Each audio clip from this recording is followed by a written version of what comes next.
वासुदेवाय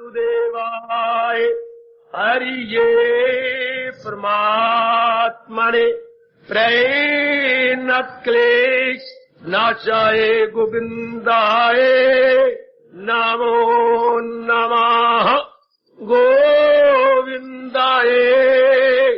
नमो नमः। श्री कृष्ण गोविंद हरि मुरारी हे नाथ नारायण वासुदेव।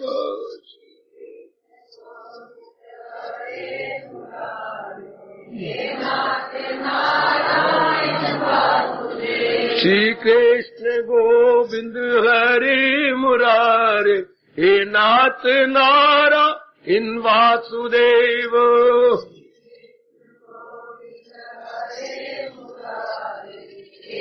इनको प्रसाद जल्दी लाए, प्रसाद आना चाहिए। अब हमें तो है नहीं, आज प्रसाद है, इनको जल्दी बना के ले, घर नहीं होंगे ना, फटाफट ले आए। श्री कृष्ण गोविंद हरि मुरारी हे नाथ नारायण वासुदेव।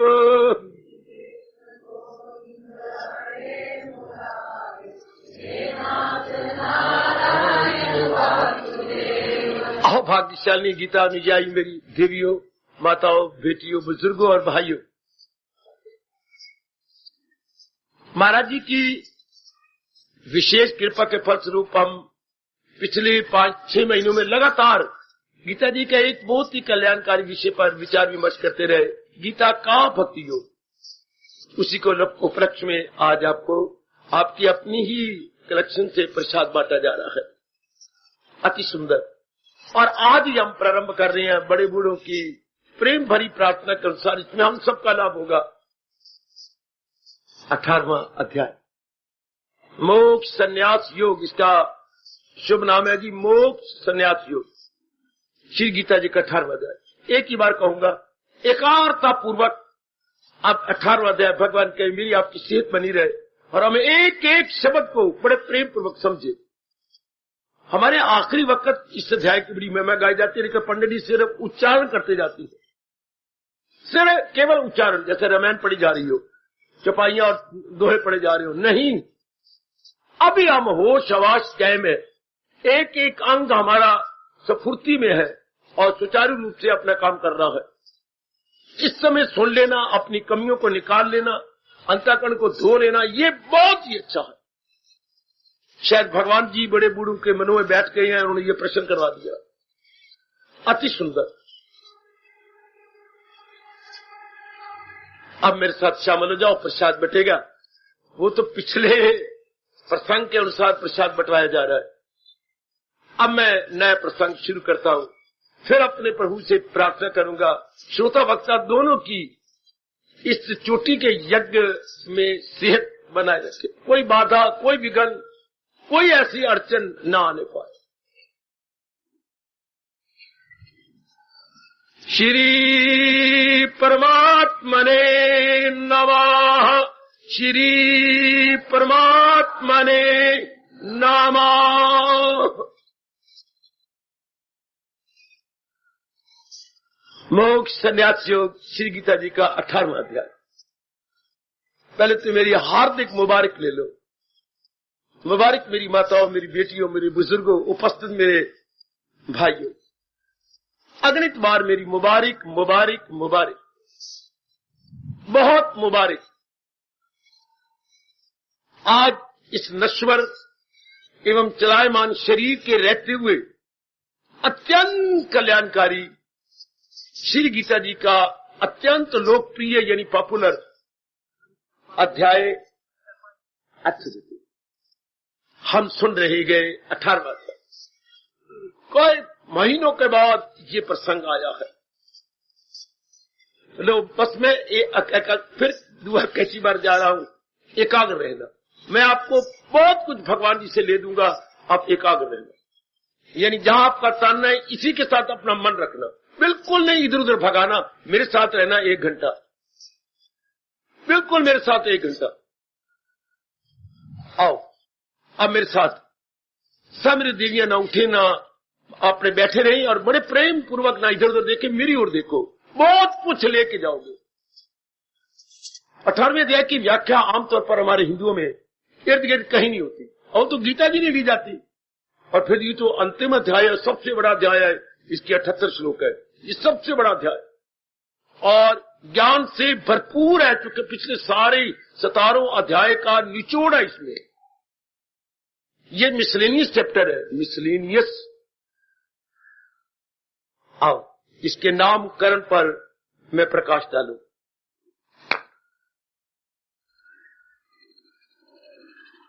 पहली बात तो ये बच्चे, ये 18 है, और जैसे मैं प्रश्न करता जाऊंगा फौरन जवाब दे जाना। 18 को जमा करें क्या बनता है? 9। और 9 का अंक मैंने आपको बताया था, सारे अंकों में परिपूर्ण अंक है। जैसे हमारे भगवान जी परिपूर्ण अवतार है। 16 कला होती है कुल हमारे हिंदू धर्म के अनुसार, तो 16 कला संपन्न प्रभु जी अवतार लेते हैं, लिया था इसी रूप में, आपने जगत गुरु के रूप में। तो 9 का अंक मैं बता चुका हूं, पर आप बताना समय अनुसार जरूरी है, प्रसंग के अनुसार। 9 का अंक अपने आप में हमारे महापुरुषों ने संपूर्ण कहा, बाकी अंक इसलिए नहीं बनते, 9 का अंक बन जाता है। जैसे 9 को हम ज़रब देती है या गुना करती है या मल्टीप्लाई करती है। अब 9 का मैं पहाड़ा पाट रहा हूं, 9 एकम 9 तो आता ही है। अब 9 दूनी 18, अब 18 बनता है 1 और 8, जमा कर दे 9। वाह! अब 9 3 27 बनता है, 2 और 7 जमा करो तो क्या बन जाता है? 9 चौके 36, 3 और 6 जमा करे क्या बन जाता है? कोई वाह वाह! 9 5 45, 4 और 5 जमा कर दो 9। इस तरह जितने ज़रब करते जाओ और गुना करते जाओ, आपको 9 का अंक मिलेगा। 9 का अंक कहते तुम बाहरी रूप में मुझे गुना करते जा रहे हो, लेकिन मैं हूं एक ही एक हूं। जैसे पिताजी ने अपने आप को गुना किया, बेटियां हो गई, बेटी हो गए, श्रीमती हो गई, लेकिन पिताजी पिताजी ही बने रहे, पिताजी पिताजी बने रहे। वो इनको ये नहीं समझते, ये लोग बोलते मेरे ही शरीर के रोम है, मेरी शरीर की ये रोम, चाहे लड़की है चाहे लड़के हैं, चाहे उनकी पत्नी या हमारी मां है, उन्हीं की शरीर के रोम। इसलिए 9 अंक अपने आप में परिपूर्ण है, बढ़ता भी जा रहा है लेकिन अपने आप में एक है। इस तरह मेरे सज्जनों यहां से इशारा होता है, 18वें अध्याय हमारे श्री वेद व्यास फरमाती हैं कि भगवान एक से अनेक हो गए। जैसे घर में पिताजी एक से अनेक हो गए, पर पिताजी पिताजी रहे। बिल्कुल इस तरह हमारे परम पिता हमारे नारायण जी एक से अनेक हो गए। ये सृष्टि क्या है? जिससे खुदाई हुई। भगवान जी क्या है? जिससे खुदाई हुई। पिताजी क्या, आप यूं समझते जाओगे, पिताजी क्या है? जिससे ये गृहस्थी हुई, 5 बहनें 5 भाई, अच्छा इन्हीं से गृहस्थी हुई है। इस तरह बड़े पैमाने पर लिखी है कि व्यापक रूप में भगवान से ये सारा विराट संसार बना है। एक एक दृष्टांत से आपको समझ आ जाए, सिर्फ छोटे पैमाने पर स्मॉल स्केल पर पिताजी से गृहस्थी हुई, इस तरह बड़े पैमाने पर नारायण जी से ये सारी सृष्टि हुई। तो नारायण जी ने अपने आप को मल्टीप्लाई किया। हो मेरे बुजुर्गों, मेरे भाइयों, मेरी बताओ, मेरी तर जाने वाली नेक बेटियों, शाबाश, वो एक से अनेक हुए हैं, कोई शक नहीं। इसका मतलब मुख्यता किसकी है? घर में मुख्यता किसकी? पिताजी की, जो हमारे अभिभावक है, गार्डियन है। गार्डियन को अपनी भाषा में बोलेंगे अभिभावक। तो इस भगवान के अभिभावक क्या है? गार्डियन कौन है? भगवान जी। भगवान जी एक से अनेक हुए हैं, भगवान जी एक से अनेक हुए। तो मुख्यता किसकी हुई? भगवान की। हमारे शरीर में मुख्यता किसकी है? न बुद्धि की, न मन की, न तन की, बल्कि जो बुद्धि को, मन को, तन को चला रही गए, उनकी मुख्यता, उनकी प्रधानता, उन्हीं की मुख्यता, उन्हीं की इंपॉर्टेंस है, उन्हीं की इंपॉर्टेंस है। उन्हीं के कारण से ये सब कुछ हो रहा है। पूरी मात्रा दे दो आपको, मेरे रोम रोम की कसम, पूरी मात्रा अपने भगवान को दे दो। भगवान के लिए ये शरीर क्या है? डेड, बिल्कुल एक मुर्दा है, जिसको हम अपनी भाषा में कहेंगे शव। अगर इसमें कोई हरकत है, जैसे ये मेरे गाड़ी जा रही है और डब्बे जा रहे हैं, लेकिन इंजन के कारण से ये सारे डब्बों में मूवमेंट है, इस तरह सारे संसार का जो इंजन है वो भगवान जी है। पूरी मुख्यता दो मेरे बच्चे। अगर इसी जन्म में तर जाना है और फिर जन्म नहीं लेना, 18वां अध्याय है यही कि जो इसे गौर से सुनेगा, विचार करेगा, जन्म नहीं आना, क्योंकि जन्म का कारण ही नहीं होगा। ना होगा बांस, ना बजेगी बंसरिया, कारण नहीं तो कार्य कैसे होगा, कारण नहीं तो कार्य कैसे होगा। शाबाश। पहले होता है कारण, फिर होता है कार्य। पहले काज अंग्रेजी में, फिर इफेक्ट। एक एक बात गौर से सुना, अपनी बुद्धि को खोल लेना। तो इस संसार का काज क्या है? भगवान जी, उसी का ये संसार इफेक्ट है। शाबाश। जैसे मैं 2-3 दृष्टांत दूं। सोना नहीं होगा तो गहने कहां से होंगे? वाह, ठीक है बाबा। जल नहीं होगा तो बुलबुले कहां से बनेंगे? वाह। लोहा नहीं होगा तो अस्त्र शस्त्र कहां से बनेंगे? वाह। मिट्टी नहीं होगी तो मिट्टी के बर्तन कहां से बनेंगे? वाह। सूत नहीं होगा तो सूती कपड़े कहां से बनेंगे? वाह। ये 3-4 दृष्टांत याद रखें। इस तरह भगवान जी नहीं होंगे तो सृष्टि कहां से बनेगी? वाह। पहले कारण, फिर क्या बनता है? कार्य। पहले काज, भगवान जी काज है, फिर उसका इफेक्ट। एक एक बात सुन लो अपने हिंदू धर्म की। बहुत चोटी का धर्म है हिंदू धर्म, वैदिक धर्म, गीता धर्म। और मैं दलीलों के साथ, बाकी कोई भी दुनिया में मजहब नहीं जो दलीलें देके समझाए, लॉजिक देके, आर्गुमेंट। सिर्फ एक हिंदू धर्म में लॉजिक है। गीता में चोटी के आर्गुमेंट नहीं है, युक्ति युक्त बात करती है। युक्ति युक्त दलीलें दे के आपको मना लेंगे। और गीता ये 18वां तो विशेषकर युक्ति से मुक्ति, युक्तियां दे के आपको मुक्त कर देंगे। गीता में युक्ति से क्या है? मुक्ति। बाकी शास्त्रों में कहते हैं उनके फरमान से मुक्ति। भगवान ने एक बार नहीं कहा कि जो मैं कहता हूं मान जाओ। ये मोहम्मद रसूलुल्लाह कह सकते हैं, ये ईसाई का हेड कह सकता है कि जो मैं कह रहा हूं मैं परमपिता का बेटा हूं, व्हाट आई से इज राइट, बिलीव मी। ये एक पर्सनैलिटी पर दे दिया गया जोर। भगवान पर्सनैलिटी पर जोर देते, वहां दलीलों पर, ज्ञान पर, विचारों पर जोर देते हैं। शाबाश। जरा एक एक बात दलीलों के साथ समझते जाना। तो भगवान से ही सब कुछ हुआ है। जैसे मिट्टी से ही नाना प्रकार के मिट्टी के बर्तन बनते हैं, सोने से नाना प्रकार के जेवर बनती हैं।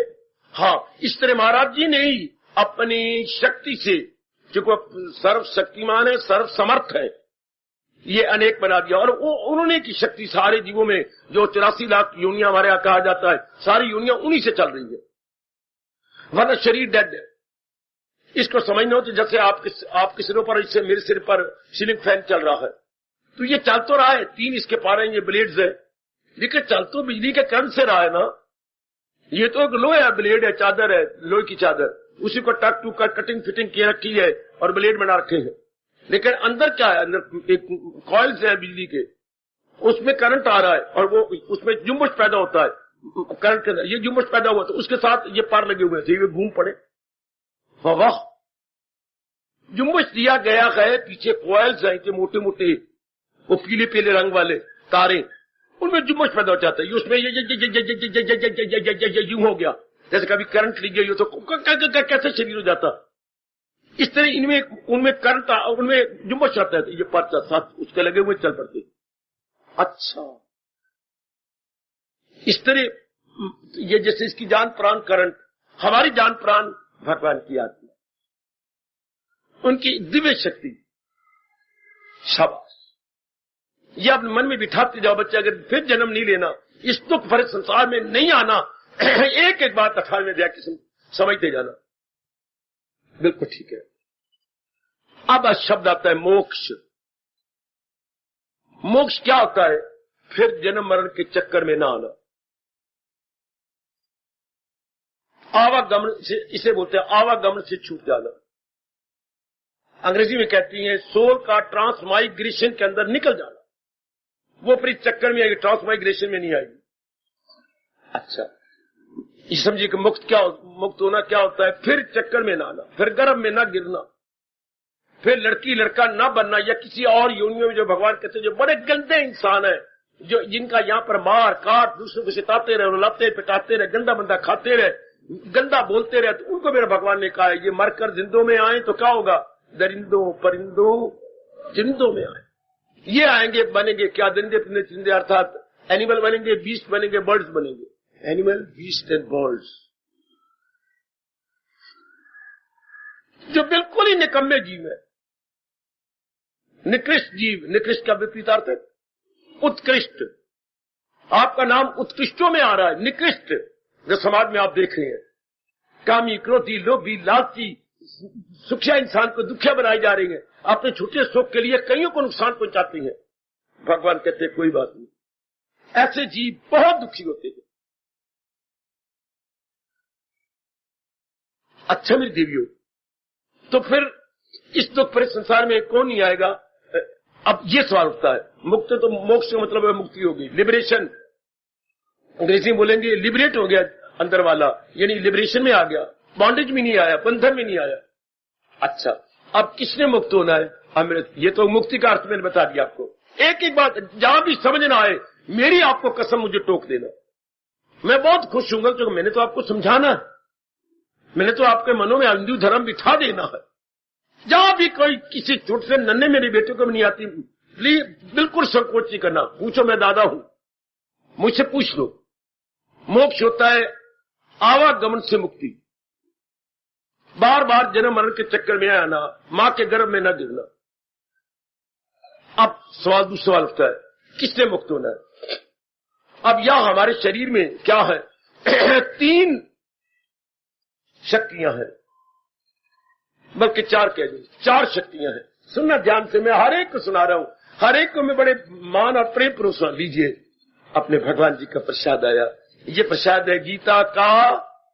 सब जरा तुम्हारे से बोलना, गीता का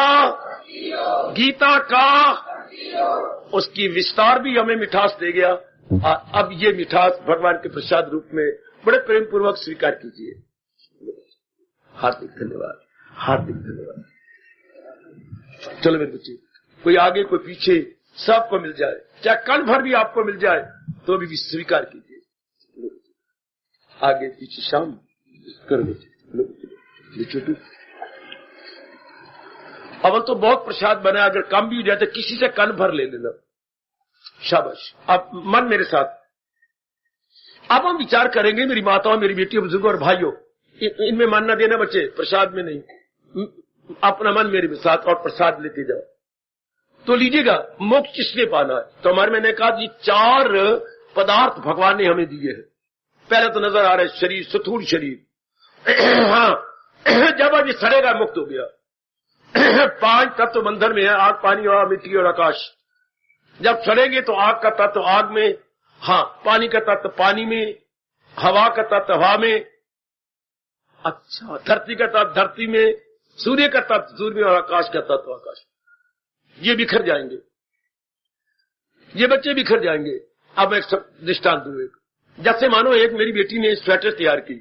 स्वेटर क्या है? पचरंगा है, 5 रंग उसमें डाले हुए हैं। हाँ, अब 2 साल के बाद वो स्वेटर छोटी हो गई, वो बगल में जाती है, दर्द करती है, छाती को कस लेती है जैसे पेटी कस ली हो। तो अब क्या करेंगे? अब उसे उधेड़ेंगे। और कैसे उधेड़ेंगे? जो नीला रंग जा रहा है उसके नीले गोटे बन जाएगा, नीला गोटा, लाल का लाल गोटा, सफेद का सफेद गोटा, हरे का हरा गोटा। ओ वाह, ये गोटे बनते जाएंगे। या तो आप इस स्वेटर को कुछ छोटे साइज में बनाएंगे किसी और की, आपके बड़े भैया के थी, छोटे भैया को बना दोगे, या अगर यही बनानी है तो इसके साथ ऊन और मिलानी पड़ेगी। तो जैसे ये गोटे बन जाते हैं अलग अलग अलग, तो पता लगता है इसकी स्वेटर बनी हुई थी। इस तरह सामने रखिए, ये शरीर 5 तत्वों का बना हुआ है, तत्व में समझ आएंगे।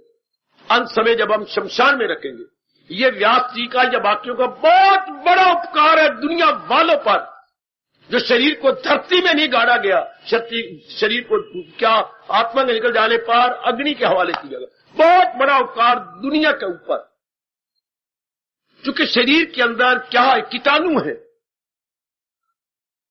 कीटाणु बच्चे, कई तो शक्ति भरे कीटाणु है और कई क्या है?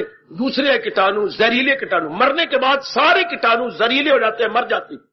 इससे इनका जमीन में गाड़ना, जिंदा इंसानों के साथ जुल्म करना है। सारे तो नहीं मरे, बाकी तो जिंदा है, जुल्म करना है, अन्याय करना है। ये बहुत अच्छा है जो जला दिया जाता है।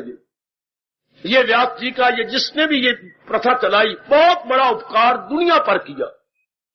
शाबाश। इसलिए अब तो खत्म हो गया, नहीं यह है मूर्खता।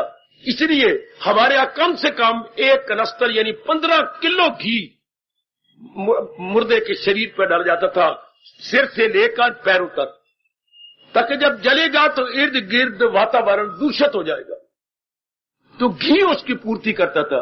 आज थोड़े से 4 या 5 चमचे वो भी डालना बंद कर दे, मुख में डाले जाती है बस, और नहीं। जो कि महंगा है, तो जो मरा उससे भी महंगा है। माँ जी गए, पिताजी गए, पर कोई भी नहीं सोचता, बस यही कहती है मर गया, मंजी खाली कर गया, शाबाश, शुक्र मनाते हैं। वरना वातावरण के साथ अन्याय करना है यदि कोई मरे और उसके ऊपर घी न डाला जाए, कम से कम 15 किलो, कम से कम, ताकि वातावरण दूषित न होने पाए, वातावरण साफ सुथरा रहे और कीटाणु किसी को हानि ना पहुंचाए। तो ये तत्व में समा गए, ये तो मुक्त हो गया। स्थूल शरीर, अंदर चलो सूक्ष्म शरीर। सूक्ष्म शरीर भी 5 तत्वों का बना हुआ है। हाँ, यदि वो मुक्त नहीं होता, उसकी कामना, वासना, राग, द्वेष है, तो बाहर निकलेगा। वो मुक्त किसने होना है? उसी सूक्ष्म शरीर ने। गौर से सुन लो एक बात, नहीं समझ आती, मेरा सिर खा लो, एक माल भी मेरे सिर पे न रखो। बड़ी गलतफहमी हमारे देश में फैला दी गई है कि जीव ने मुक्त होना। जीव कौन सा? शक्ति भगवान की। शक्ति तो कभी फंसती नहीं है, वो तो सदा ही मुक्त है। मुक्त ये सूक्ष्म शरीर ने होना जो वासनों वाला है, कामनों वाला है। 15वां अध्याय साक्षी है, वो ईश्वर यानी जीवात्मा, एक तन में दाखिल, एक से जुदा, यानी ये जीवात्मा सूक्ष्म शरीर, ये मन बुद्धि चेत अहंकार वाला, जिसमें विचार उठती हैं, जिसमें उद्वेग उठती हैं, जिसमें काम क्रोध लोभ उठता है, इसी ने मुक्त होना है। यह मुक्त होता है भगवान के ज्ञान से। जैसे आपको मिल रहा है हर सुबह शाम, 18वां अध्याय कुछ आपकी कमी को जरूर पूरा कर देगा। सुनो मेरी माताओं, मेरी बेटियों, बुजुर्गों, ये लाख लाख की एक बात है। ये मुक्त कौन होगा? सूक्ष्म शरीर। पर कब होगा? जब इसमें ज्ञान ले लेगा, असलियत की पहचान हो जाएगी, कोई राग द्वेष नहीं रहेगा, कोई कामना वासना रहेगी, उसमें सफुरने नहीं उठेंगे, मन आवारागर्दी नहीं करेगा। इस हाल में मौत आए अगर इस अच्छी दशा में शरीर छूट जाता है, तो सिर्फ अंदर का जीव, अंदर का प्रकाश, अंदर की ज्योति जो चेतन है और शरीर को चला रही थी, वो महाराज जी में समझ। अच्छा, अगर ये ना होता ऐसा, फिर गर्म में जाता, अपनी कामना पूरी करने के लिए फिर आप में आता। आप बड़ा ध्यान रखना इस बात का। मैं तो बड़े विस्तार से 18वां अध्याय समझा दूंगा, पर पहले इसके नामकरण से विचार करिए। मुक्त किसने होना है? अंदर के सूक्ष्म शरीर में। वो आत्मा समेत दूसरे शरीर में जाता है। जैसे आप कार समेत कैंट जाती है, कार समेत राजपुरे जाती है, कार में समेत जहां भी आपको काम पड़ता है, शहर के किसी कोने में जाती है। तो काम पड़ने पर मैं क्यों नहीं जाता? क्या मैं आपकी इंसान नहीं? क्या मैं मां बाप से पैदा नहीं हुआ? क्या मैं 5 तत्वों को नहीं ले रहा? मैं क्यों नहीं जाता? आप क्यों जाती हैं? आपके पास कार है, और क्या यहां पर कितनी 12 गाड़ियां हैं भवन में, छोटी बड़ी सारी 12। तो मुझे कैसे इनकार किया? मैं क्यों नहीं जाता? सीधी बात। अब मेरी कामना कोई नहीं, मैं कहीं प्रचार करने नहीं जाता। मेरे मन में भगवान ने कहा है, कुआं कभी नहीं जाता, प्यासा ही कुएं के पास आता है, तब कुएं की कदर है। भगवान की वाणी की कदर ही तब है कि आप में तड़प हो, आप कदर करें, आप में एक जलन हो कि मैंने अपना कल्याण करना है। तो मुझे जाने की जरूरत क्या है? चूंकि ये तो उसी के लिए है, ये ज्ञान जिसमें तड़प है, जिसमें श्रद्धा है, जो अपना कल्याण करना चाहती है। शाबाश, इसी में नहीं जाता। क्यों आप यही क्या करें? ये क्यों नहीं जाते? वर्षों से मुझे 45-47 साल एक ही जगह बैठी हैं और हम जाती हैं। मैं और आप शारीरिक रूप में एक जैसी हैं, पर अंतःकरण रूप में हम एक जैसे नहीं हैं। एक का अंतःकरण जरा ऊंचा उठ गया, संसार से, स्थूल शरीर से ऊपर उठ गया। एक के अंतःकरण जो है आपका भी उठता जा रहा है, पर अंतःकरण में है, कामना में है, वासना आपको घुमाती है, और ये आपको गालियां देता है, गंदे हैं ये, अपनी कामना करके मुझे भी थका। ये आपकी कार है और मन आपका सवार है।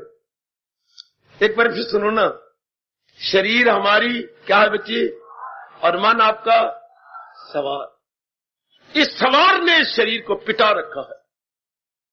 एक एक राज की बात अपने कृष्ण की, अपने इष्टदेव की सुन लो। शरीर आपकी कार है और मन आपका सवार है। अगर किसी तरह मन को ज्ञान से ठीक कर लिया जाए, मेरे से भी ज्यादा शांति पाओगे। कहीं आने जाने की जरूरत ही कोई नहीं। चलो हमें ये कहे कामना पूरी करे, पर कामना पूरी करे, कामना और ना उठे। अच्छा बात, कामना पूरी करे, कामना और ना उठे। जैसे हमारे अच्छे पिताजी हमें कहा करते थे, बेटे मैं अपने काम में रहता हूं, तुम आते हो मुझे कहते हो मुझे 5 रुपए दे दो, बहन कहती मुझे 10 रुपए दे दो, एक बार महीने भर का मेरे से ले दो ताकि मैं अपने काम में लगा रहूं।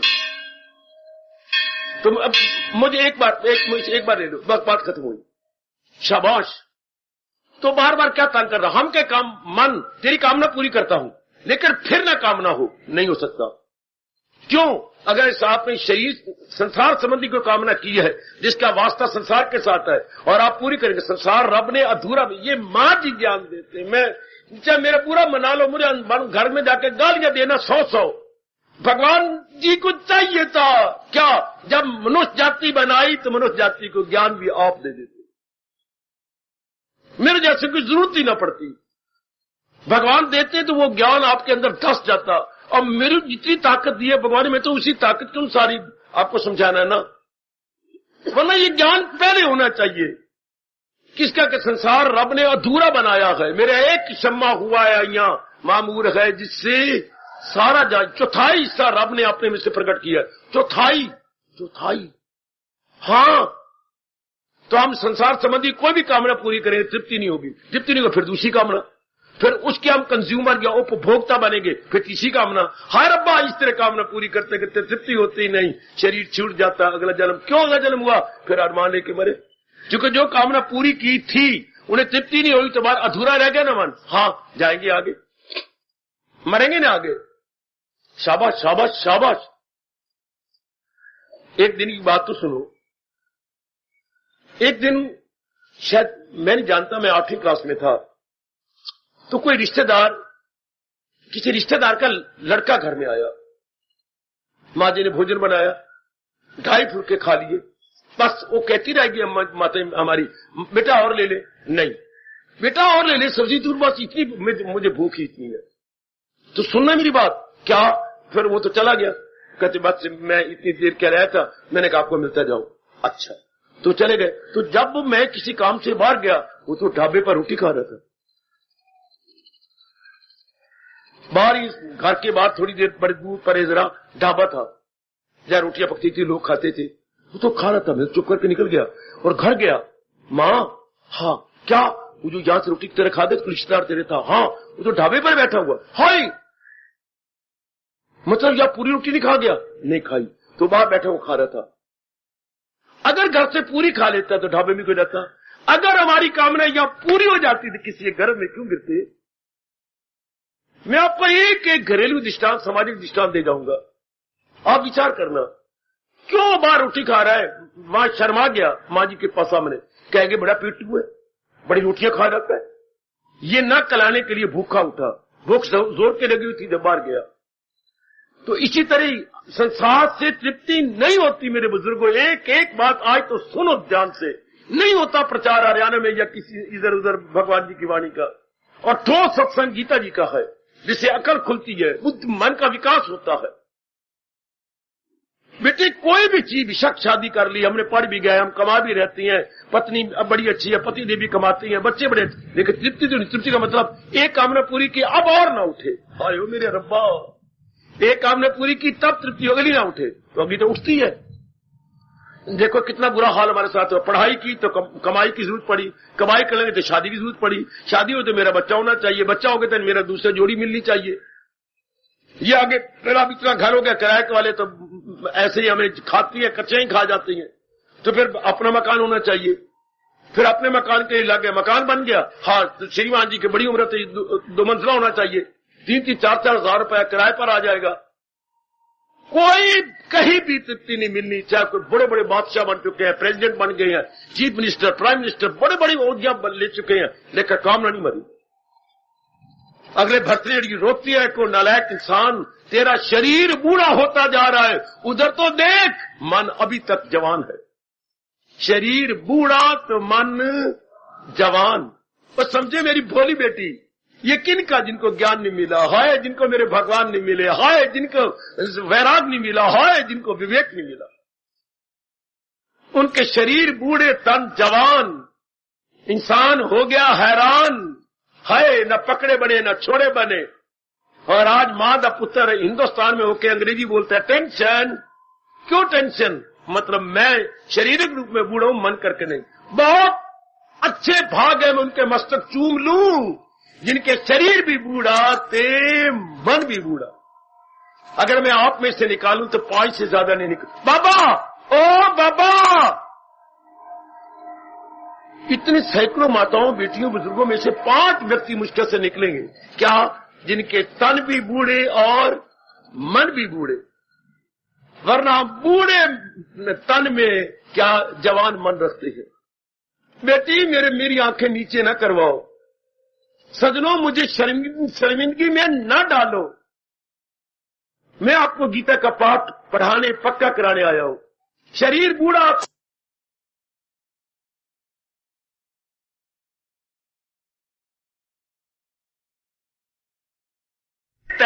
असीरे बदल रह के आजाद है वो इंसान योगी है दिल, जिसने शरीर छोड़ने से पहले अपनी खोटी वृत्तियों काम क्रोध लोभ को वशीभूत कर दिया। हाँ, शरीर के रहते हुए वो आजाद हो गया, सदा रहने वाली शांति भगवान से ले गया। ये बड़ा आदर्श श्लोक है हमारे लिए। शरीर के पिंजरे को जिसने, मेरी बेटियों, मेरी माताओं, मेरे अच्छे बुजुर्गों, मेरे भाइयों, अभी नहीं छोड़ा, लेकिन एक गंदी वृत्तियों को निकाल दिया। ये श्लोक आपके 18वें अध्याय में बहुत काम आएगा। न छोड़ा अभी जिसने, कफस कहते पिंजरे को, जिसने शरीर के पिंजरे को अभी नहीं छोड़ा, मगर कर लिए जेर, मैंने अपने अधीन कर लिए, तैशुवश, काम, क्रोध, मोह, लोभ, अहंकार, इन गंदी वृत्तियों को अपने भगवान के ज्ञान से अधीन कर लिया। असीरे बदन, शरीर की कैद में रहता हुआ भी असीरे बदन रह के आजाद। बदन नजर आता है कि वो शरीर में है लेकिन आजाद है अंदर से।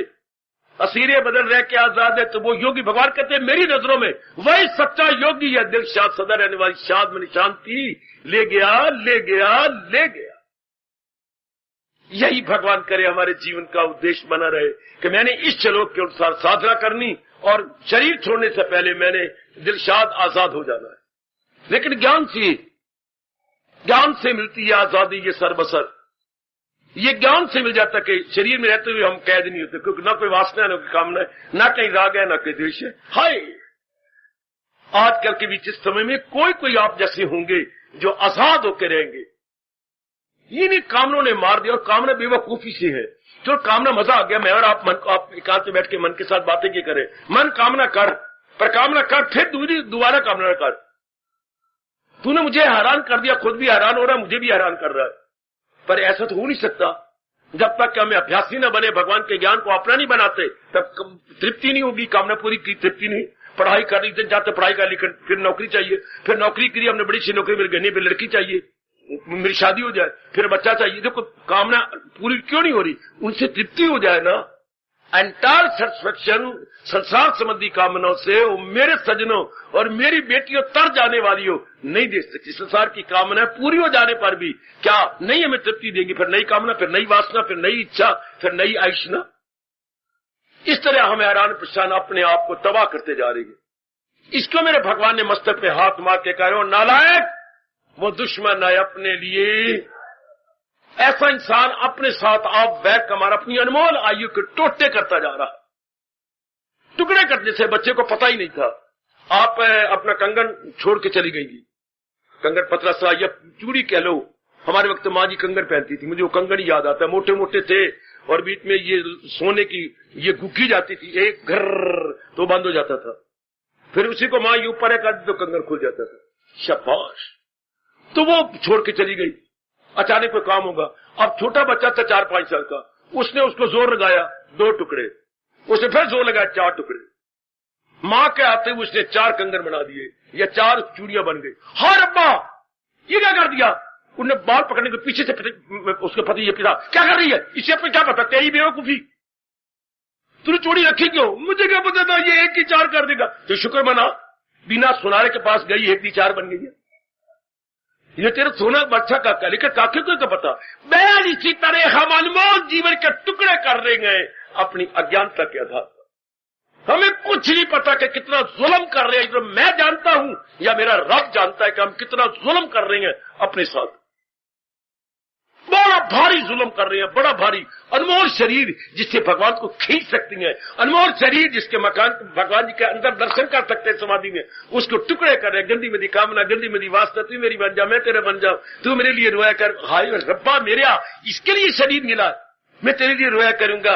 है तो तू मुझे याद किया कर, मैं तेरी याद में मर जाऊंगा, तू मेरी याद में जहर खा लेना। देर बिट्टे हूं ये, मैं नौकरी के लिए मरता फिरता जैसे कंगाल आदमी भिखारी बन के मुझे नौकरी मिलेगी, एम्प्लॉयमेंट एक्सचेंज, फ्लोरा एक्सचेंज, ये क्या बकवास है। अनमोल शरीर इन्हीं बातों के लिए। सादा जीवन बना ले, सादा रोटी खा ले, थोड़ा सा पानी चाहिए, वो रब देगा, अन्नदाता है वो। फिक्र कितने में विलायत जाऊंगा, बेइज्जती कराऊंगा, वहां मैं लाखों रुपया लेके आऊं। इसी बात जीव खाया गया। इन तीन बातों ने टुकड़े कर दिया कंचन ने, कामनी में कीते टुकड़े टुकड़े टुकड़े, जैसे बच्चे ने सोने की चूड़ी की 4 चूड़ियां बना डाली। ओ मेरी बेटी, जुल्म ना कर रहा। अब मैं आपको बहुत सियाना बनाने आया हूं और आपके सही शरीर की कीमत दिलाने आया हूं। शरीर की सही कीमत क्या है? भगवान का साक्षात्कार। शरीर की उचित कीमत क्या, उचित मूल्य क्या है? भगवान के दर्शन, न कि कुछ और। हाय, एक राजा था। इस प्रसंग में एक घटना सुनाई जाती है। एक महाराजा थे, उनकी 4 रानियां थी। कोई ऐसी भगवान की इच्छा, चारों में से कोई बच्चा नहीं पैदा हुआ। अब राजा साहब तो हो गए कि 60 साल के, बच्चा कोई भी नहीं। वजीर जी, उनके 5 वजीर थे, पांचों के पांचों वजीर दरबार में आए तो फूट फूट के रो पड़े। राजा हैरान, आज क्या अपशगुन कर रहे हो, क्या बात हो गई? सारे रो रहे। राजा जी अपने उतरे अपने सिंहासन से और एक एक तो और रोने लग शुरू कर दिया। क्या है? पांचों रो गए।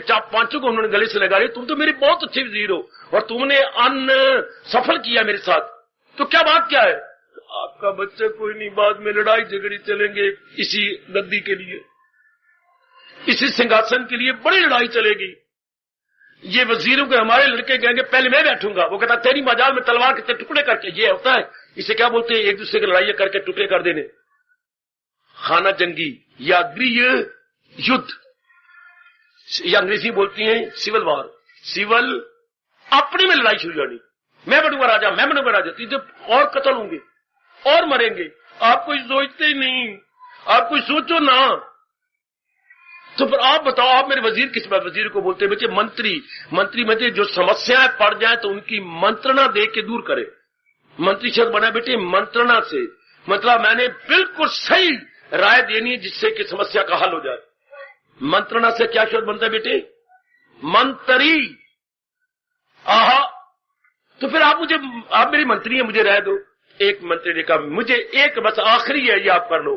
फला जगह एक पहुंचे हुए महात्मा है, आप एक बार जरूर, हम आपके साथ चलते हैं, वहां चलिए। गए, उसमें समाधि भी थे, घंटा इंतजार करते रहे। वो उठे, पहचान गए, राजन मेरे पास? हाँ। मजबूर हो क्या है, वरना मैं आपको एकांत में कभी भी डिस्टर्ब न करता। क्या बात? ये है हमारी समस्या। ये बात अगर पहुंचा हुआ कर देते और उधर भगवान भी प्रेरणा दे देते। उनका हाथ अपने हाथ में लेके दबा दिया, जाओ। वो बच्चे समय के बाद लड़का बड़ा सुंदर, चांद को भी लज्जाने वाला बच्चा पैदा हो गया। अब राजा ने अपने खजाने खोल दिए कि 60 साल में बच्चा, ये महात्मा के तप के कारण से हो रहा है। खजाने गरीबों को, इधर को, सब कुछ दे दिया, सारों को रजा दिया, खजाने खाली कर दिए कि इससे बढ़िया और मुबारक भरा दिन कौन आएगा, इससे शुभ दिन मेरी जिंदगी में और कौन सा आएगा। अच्छा, लेकिन एक बात तो सुनो, सुन तो सही। बाबा सुना, क्या हुआ? उसकी जो मेहतरानी थी, जो उसके घर बार शौचालय को साफ करती थी, वो उन दिनों टाइफाइड में थी। तो कई दिनों के बाद वो ठीक हो गई, उसको तो कुछ इनाम मिले ही नहीं। हालांकि उसने कितने बरस, अब पुराणावस्था थी, उसको हमारे 50 के नजदीक पहुंच गई, तो उसने बड़ी सेवा की इनकी, लेकिन उसको तो कुछ मिला ही नहीं। तो जब वो आई तो बधाई दी, हाय हम लुटे गए, ये तू मैं टाइफाइड में थी, तो तेरी तो मैं याद ही नहीं दी, अब मैं ठीक हो गई हूं। आंसू आ गए राजा के नेत्रों में और रानी से कहा, रानी मेरी लाज रख। राजा साहब आप नाराज तो नहीं होंगे? नहीं, मैंने आटा गूंथने वाला थाल, मेरी बेटी और मेरे सज्जनों, वो मैंने छिपा के रखा हुआ। बाकी सारा सोना दान आपने कर दिया, वो मेरे पास है, मैं लाऊं? हाय क्या देखती है, मेरी लाज रख। आटा गूंथने वाला बेचे थाल, वो ले सोने का इतना इतना बड़ा जिसमें आटा गूंथा जाता है, दे दिया, ले आपका भला हो। बहुत अच्छा दिया। तो कोई 10 दिन हुए या महीना हो गया, राजा तीसरी मंजिल पे सैर कर रहे थे। सवेरे के वक्त वो सफा शुरू करके जा रही थी, तो सफा करके तो राजा देख के तो हैरान, उन्हें अपनी जांघों पर हाथ मारे जोर जोर के, हाय कोई है अंधाता, वो रोको उस मेहतरानी को। रोका, मैं नीचे आता हूं। नीचे उतरे तीसरी मंजिल से, पास गए, थर थर कांपे, महाराज मुझसे क्या कसूर नहीं, ये थाल सोने का लाखों रुपए का, और तू इसमें गंद मूत्र लिए जा। महाराज मैं तो गुण गाती हूँ आपके, पहले मेरे पास एक क्या था, कखों का था थाल, वो चूता था, सारी मेरी तरफे कपड़े गंदे हो जाते थे। ये जब से आपने ये मोटा थाल दिया है ना, अब तो कोई गंद बाहर नहीं निकलता, मर जानी हो तेरा बेड़ा खिले। वो ये गंद ढोने के लिए क्या, ये तो लाखों रुपए था, सुनारे को बेचना था, लाखों मिल जाता थे, तो मैल खड़े हो जाते, तेरी गुर्बत काट जाती। हाय ये देख, अभी देख, वजीर को बुलाया, सफा किया गया 15 लाख उसकी कीमत पड़ी। हाय मैं मर गई, बेहोश हो गई, उनको फिर ठीक किया गया। 15 लाख का थाल में मालूमूत्र ढोक रही हूं, मुझे पता ही नहीं था। और नेक जीवो इतना अच्छा मवे मौका दिया और इसमें मालूमूत्र ढोए जा रहे हैं। इतना कीमती थाल, इतना कीमती थाल जिससे परमात्मा खींचा जा सकता है, अपना ज्ञान लिया जा सकता है, आवागमन से मुक्त हो सकती है। उस शरीर में हम क्या ढो रहे हैं, काम, क्रोध, मोह, लोभ, अहंकार, राग, द्वेष। जागो, जागो मेरे भारत की धार्मिक जनता, जागो मेरी भारत की देवियों। नहीं वाजब इस सोने से भी ज्यादा बेहतरीन थाल में गंदी वृत्तियां ढोनी। ये गंदी वृत्तियों के लिए रब ने दिया कि हम सारे जन्म में क्या करते रहे, कामी बने रहे, क्रोधी, मोही, लोभी, अहंकारी। नहीं नहीं, कदापि नहीं, कदापि नहीं। मैं आपके सामने बैठा हूं जिससे वो गंदी वृत्तियां निकाल डाली, और क्या दे रहा है, अपने मालिक के पास बैठा है। जैसे राजा ने थाल बेच दिया, हाँ क्या 15 लाख मिला, मेरे जैसे गुरुदेव ने मेरे अंतःकरण को साफ किया और मैं मालिक के नजदीक बैठ गया। इसी शरीर, आप जैसा मेरा शरीर है, मैं कहां बैठा हूं और आप कहां बैठे हैं। एक ही आकाश, एक ही पाताल, और एक अपने मालिक के पास बैठा हुआ, और एक देखो काम में, क्रोध में, मोह में, अहंकार में, राग में, जो छोटी बात, छोटी जगह के लिए लड़ पड़ती हो, स्थान के लिए लड़ पड़ती है। पंखे के लिए परसों लड़ाई हुई थी, मेरा पंखा तूने तो ले लिया, शुक्र है आपने कहा खतवानी का नहीं, एक पंखा मेरे ज्यादा रुपया का होता होगा ये। हाय मेरे रब्बा, देखो कहां है,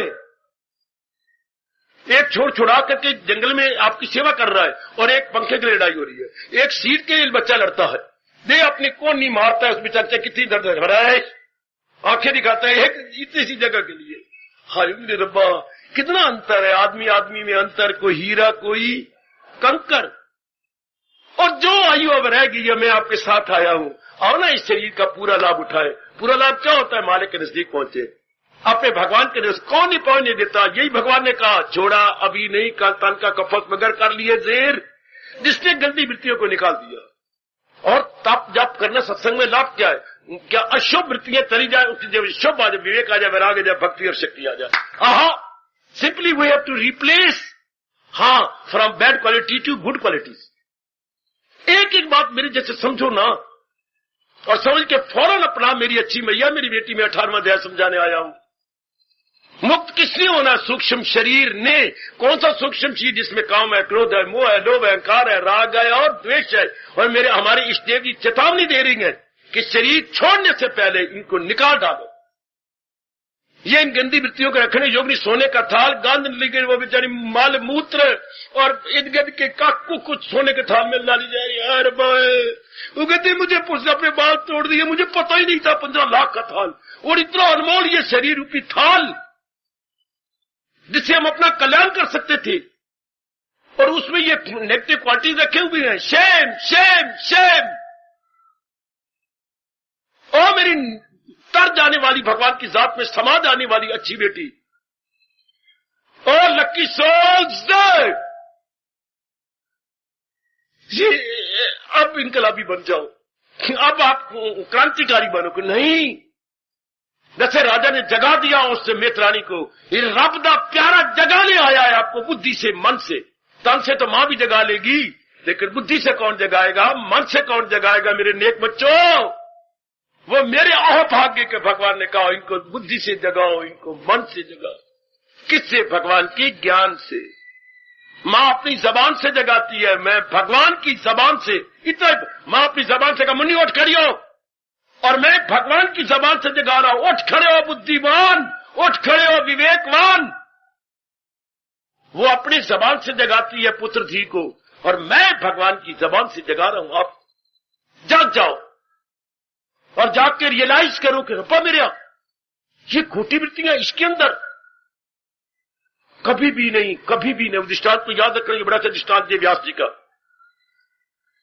कि सोने का थाल में गंध भरे जा रही है सारे घर का, जो मलमूत्र था शौचालयों का।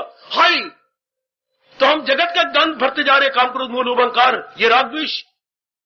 क्या सूक्ष्म शरीर गंध ढोने योग्य? नहीं, सूक्ष्म शरीर भगवान लेने योग, जाप करने योग, ये ज्ञान लेने योग, विवेक लेने योग, वैराग लेने योग। हर उसमें काम क्रोध लोभ अहंकार नेगेटिव क्वालिटीज भरी हुई नहीं। तो मुक्त किसने होना? मोक्ष किसका होगा? अंदर वाले का, यानी सूक्ष्म शरीर का। पर कब होगा? जब ये खोटी वृत्तियों को निकाल देगा, तब होगा। समझे मेरे बच्चे? फिर मैं कहूंगा अपनी कॉपी के बाहर ये लिख लो कि अब 18वां अध्याय शुरू है, और क्या करना है हमने?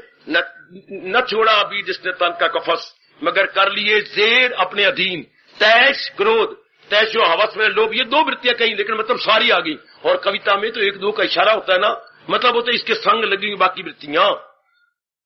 तैश होता है बेटे क्रोध, और कर लिए जेर तैश हवस होता लोभ। अर्थात जिसने काम क्रोध लोभ, ये चंडाल चौकड़ी को अपने अधीन कर लिया। ले गया बाजी। भगवान ने कहा अब वो बाजी ले गया, अब मुझे भी ले गया, और सदा रहने वाली शांति को भी ले गया, ले गया, ले गया। समझो मेरे से, अध्याय शुरू करके नाम कितना चढ़ गए। मोक्ष, ये अध्याय क्या देगा? मोक्ष। किसको मोक्ष? अंतःकरण को मोक्ष। किसको मोक्ष? सूक्ष्म शरीर को मोक्ष। किसको मोक्ष? जिसमें वासना कामना इच्छाएं भरी है, उसका मोक्ष होगा। दूसरे शब्दों में किसका मोक्ष? मन और बुद्धि का मोक्ष। यही छाया की तरह, जैसे ये छाया आपने कई बार देखा है, उससे भी सूक्ष्म। यही जब आप कामनामय हो या वास्तव में हो तो इससे निकल जाएगा और गर्भ में चला जाएगा। मुझे अभी नहीं भगवान ने दिखाया, मैं सबके सामने कह रहा हूं, नरक भी कोई होता है। होता तो मैं आपको बोलता कि एक नरक स्थान है, या होगा तो मुझे भगवान ने नहीं बताया। मैं वही बताऊंगा जो मेरे मालिक ने मुझे अनुभव करवाया और बताया। मैं अलानिया सबको कह रहा हूं। या सवाल उठता है जब शीर छूटता है तो नरक में जाता है, मुझे नहीं दिखाया भगवान ने। इतना ही दिखाया कि एक तन में दाखिल निकला, थोड़ी देर के बाद उधर चला गया। अच्छा, ये राज की बातें मैं ही बताऊंगा ना, और अंदर की बातें वही बताए जो अंदर कुछ करके आया हो। 8वीं क्लास को वही बताएगा जो 10वीं पास करके आया है, उससे आगे निकला हुआ वही इनको हर तरीके सिखाएगा। तो आपको बातें वही समझाए जो आपसे आगे निकला हुआ हो। तो समझ लो जितनी मेरी पहुंच है, जहां तक मेरी अंदर का पहुंच हो गई।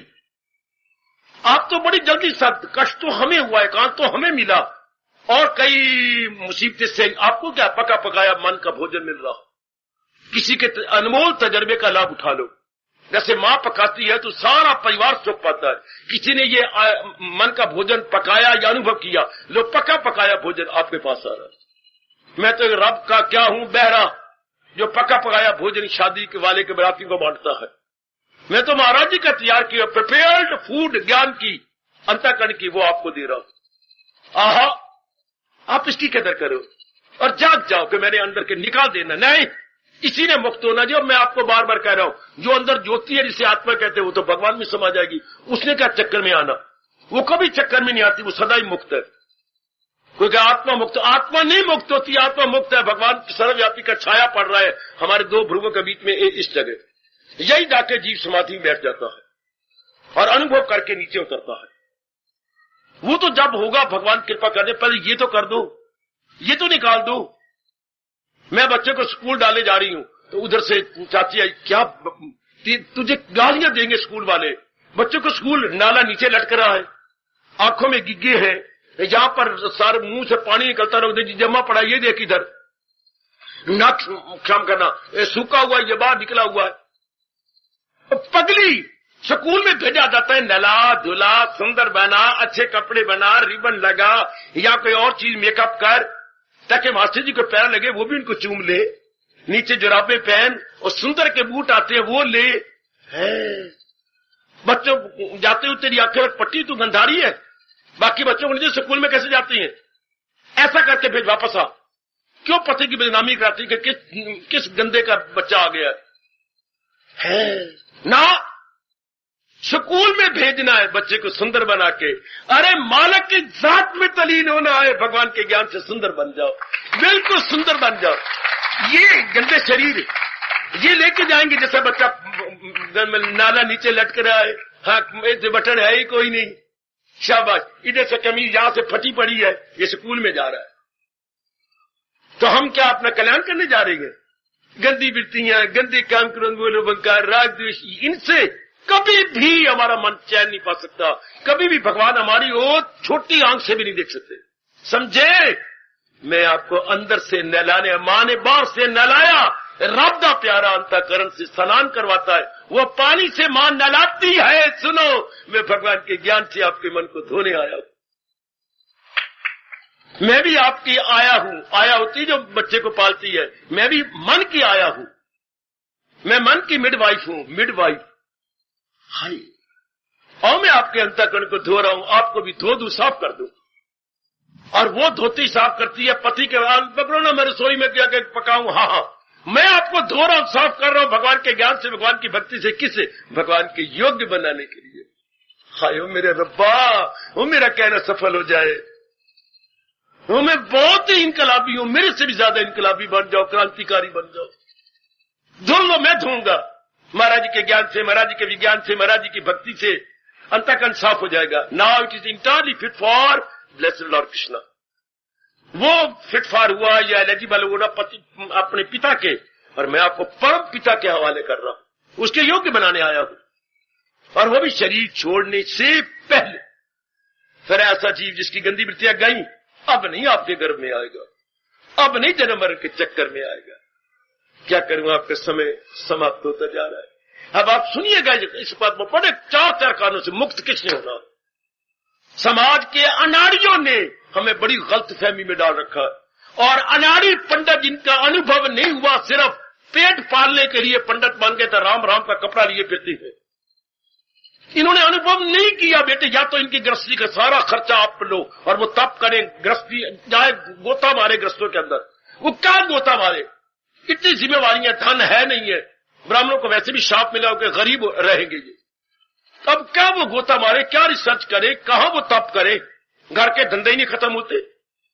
वरना ब्राह्मण के मतलब था ब्राह्मण सो जो ब्रह्म पहचाने, जो ब्रह्म का अनुभव कर गया, worthy to be called a very good and useful Brahmin, पर वो तो है ही नहीं। अब कदर करो ना भगवान के ज्ञान की, वो ऐसे गप्पे मारी जा रही हैं, कितना पाप है लोगों को गलतफहमी में डाल देना। वरना किसने मुक्त होना है? केवल सूक्ष्म शरीर ने मुक्त होना। यही जाता जो छाए की तेरे मां के घर, मां किसी और गर्भ में, क्यों? कामना लेके मरा, इच्छा लेके मरा।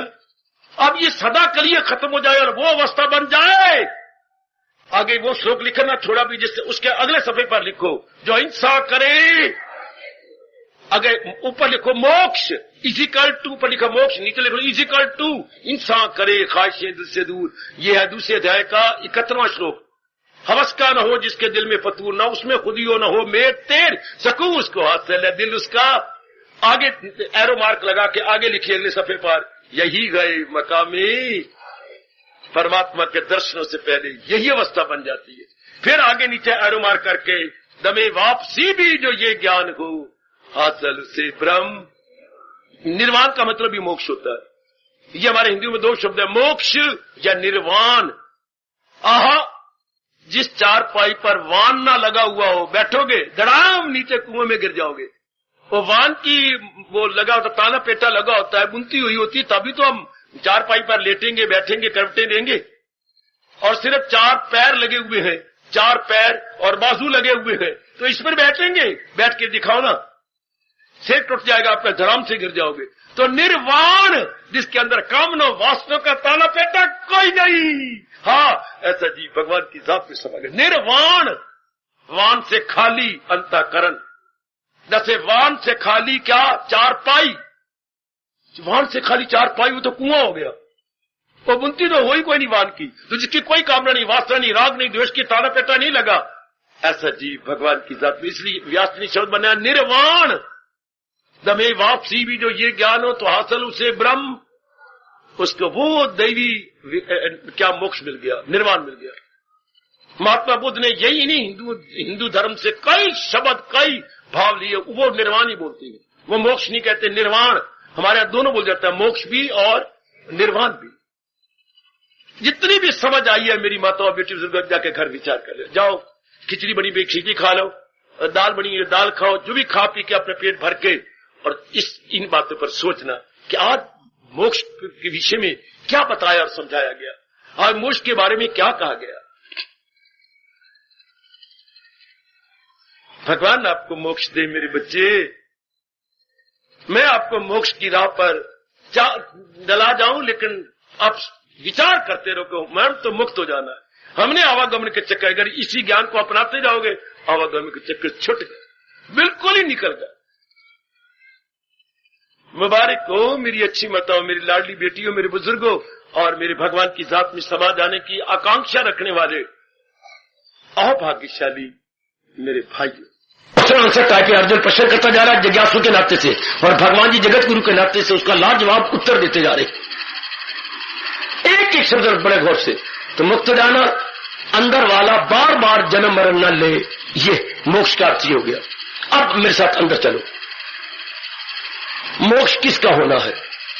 फिर मैं एकांत के लिए कहूंगा, ओ मेरी दाना बेटियों, रब करे ये सारे जीव तर जाए, ये सारे जो दरिया उमड़ा पड़ा है इन दिनों, ये सारा दरिया उम्र के सागर में चला जाए, नारायण की जात में समा जाए। मोक्ष का मतलब यही होता है, गरम इधर ना गिरे, ऊपर चढ़े, वो जाए सुए आसमां, वो ऊपर के जाकर के भगवान में समा जाती है। जरा ध्यान से सुनना, गौर से सुनना, किसकी मुक्ति होनी है। इसको, इसमें से जब जीव निकल जाएगा, इसको आप छोड़ देंगे, मुक्त हो गया। ध्यान दो मेरे बुजुर्गों, मेरे बच्चों, बड़ी गजब की बातें, अपने अद्वितीय, अनुपम, यूनिक एंड अनपैरेलल धर्म की बड़ी शानदार बातें। ये तो जल जाएगा जब जीव निकल गया। तो 5 तत्वों से बना है। पहले आकाश भगवान ने प्रकट किया, फिर पवन, फिर भगवान ने सूरज यानी तेज, फिर जल और फिर पृथ्वी। ये 5 तत्व भगवान ने यूं प्रकट किए हैं। 5 तत्व शरीर के बनाने का मटेरियल है। जब भी कोई चीज बनती है तो कोई ना कोई तो मटेरियल होना चाहिए, तभी उससे बनेगी ना। बड़ा ही नाना प्रकार का फर्नीचर बनाता है तो कोई मटेरियल होता है, लकड़ी कटी हुई, रंधी हुई, उससे कहीं मेज बन गई, कहीं कुर्सी बन गई, कहीं और बड़ी चीजें बन जाती है, छोटी छोटी मेजें बन जाती है, तिपाहियां बन जाती है। हाँ, तो हम बड़े ही के पास मटेरियल होता है, कटी हुई, रंधी हुई लकड़ियां, शानदार। तो इसी तरह भगवान ने जो बनाया तो मटेरियल अपने में से निकाला, क्योंकि भगवान के सिवा तो पहले कुछ भी नहीं था, अब भी भगवान ही है। तो अब क्या है, भगवान ने अपने में से नाना तत्व निकाले, गुण निकाले 3, सतोगुण, रजोगुण। जब भी गुणों का नाम लो तो पहले सतोगुण बोलो, क्योंकि निकला सतोगुण, फिर रजोगुण निकला, फिर तमोगुण, उसके बाद ये 5 तत्व निकला है। इन 8 को मिला करके ये एक शरीर बने। चाहे वो शरीर दरिंदे हैं, परिंदे हैं, चरिंदे हैं, यानी एनिमल, बर्ड्स, बीस्ट, मैनकाइंड, या अपने देव काइंड या राक्षस काइंड, ये सारे महाराज जी से बने हैं। 5 तत्वों 3 गुणों से, 5 तत्वों से 3 गुणों से हमारा मटीरियल शरीर का ये है। शाबाश, ध्यान देने बच्चे। सामग्री जिससे हमारा शरीर बना है उसकी सामग्री क्या है, 5 तत्व 3 गुण। एक एक बात ध्यान से सुनो आप, बड़े एकाग्रता पूर्वक, और बड़ी शानी बन जाओगी, बुद्धि खुल जाएगी। क्योंकि धर्म का काम है बुद्धि को खोलना, धर्म का काम है बुद्धि को और मन को उच्च विचारों में ले जाना, और तन का काम है उच्च कर्म करने। हाई, जब धर्म समझ आ जाती है तो जीव ऊंचा चढ़ जाता है, उसका लेवल हाई हो जाता है। समझो मेरे से, और बहुत सियाने बन जाओ। इन 8 हिस्सों से ये सारे शरीर में, चाहे वो अणु है, चाहे परमाणु है, चाहे खून के अंदर अंग्रेजी बोलते हैं सेल, हम बोलते हैं जीवाणु, चाहे जीवाणु है, परमाणु तो बहुत ही सूक्ष्म होता है। तो बना कहां से, 5 तत्वों और 3 गुणों से। चाहे हम कहते हैं ये जड़ चीजें हैं, ये सब उन्हीं से बनी है। और फिर इनका समय है। समय क्या मतलब? पीरियड ऑफ लाइफ, निश्चित, लिमिटेड। अच्छा, पीरियड ऑफ लाइफ निश्चित कैसे होता है? एक ही बात सुनो जरा, मोक्ष में क्या अपने अरमानों के अनुसार, अधूरी इच्छाओं के अनुसार, अरमानों के अनुसार, अधूरी इच्छाओं के अनुसार। आप हैरान होती हैं, क्या बच्चा चला गया, जवान चला गया, प्रौढ़ावस्था वाला चला गया, लेकिन दादाजी हाँ और दादी अम्मा वो रह गए हैं। क्यों? उनके अरमान ज्यादा है। हैरान ना हुआ करो, हर बात very very scientifically, very very scientifically, बड़े सुव्यवस्थित रूप से भगवान ने सृष्टि बनाई है। जितना मैं, यानी मेरे मालिक ने इतनी अकल दी, ताकत दी, जितना मैंने गोता मारा अपने धर्म के अंदर, हर चीज बड़े साइंटिफिकली और बड़े व्यवस्थित, सिस्टमेटिकली, साइंटिफिकली एंड सिस्टमेटिकली, वैज्ञानिक रूप से और सुव्यवस्थित रूप से भगवान ने बनाई है। गुड। ऐसे नहीं कोई चीज बनी। मेरे पर प्रश्न करना, जितने भगवान ने मुझे ताकत दी मैं आपको उत्तर दूंगा। जो आपके प्रश्न है वो कभी मेरे प्रश्न थे। तो ऐसी कोई चीज नहीं बनी, सुव्यवस्थित रूप से बनी है, यानी सिस्टमेटिकली बनी है। अच्छा जी, आगे चले। तो जो आयु में दी है अरमानों के अनुसार, कोई शंका नहीं कि छोटे बैठे रहते हैं, बड़े मर जाते हैं, या कुछ इधर एक्सीडेंट हो जाता है, अचानक मर जाते हैं, इतनी हुई आयु थी। पीरियड ऑफ लाइफ यानी जीवन अवधि, विशेष शब्द है शास्त्रीय, जीवन अवधि इतनी थी। और आज तक एक भी इंसान भी आई मौत नहीं हुआ। ये मूर्खों के शब्द है, आई नहीं थी तो मर गया। वाह, इस दुनिया का बनाने वाला कोई मूर्ख है? जिसने हमें बुद्धि दी है वो मूर्ख है। मुझे अनटाइमली डायन अंग्रेजी बकवास कर रही थी। Untimely, there was no time.